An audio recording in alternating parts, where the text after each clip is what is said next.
Біраз жерде 20 жылдық, 10 жылдық, тіпті біреулер 5 жылдық тойлап жатыр. Құтты болсын. Біздің класстар бірден айтты. 20 жылдыққа жиналайық деді. 10 жылдыққа не деп жиналасың? Күніге көріп жүрік қой бір-бірімізді деді. Айтқан әңгімелері анау мектепте анамен жүрген едің ғой. Мен бірінші атамау менен таяқ жегенін білесің ба? Сиіп қойғанын білесің ба? Ертең класс жетекшілеріміз көрсе, мыналар әлі адам болмапты ғой деп.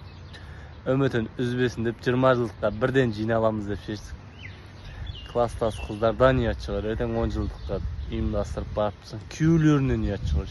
Қандай далбандармен оқпасыңдар деп айтатындар. Сөйтіп 20 жылдыққа жиналатын болды. Жалпы 97-лер ғой негізі 10 жылдық. Біреулер қайнап жатыр, біз соғырлым. Аған үйің жоқ, машинаң жоқ. Не деп жыртылып барасың да 10 жылдыққа. Сонымен 20 жылдыққа дейін өзгереміз деп шештік. 97-лер аман болыңдар.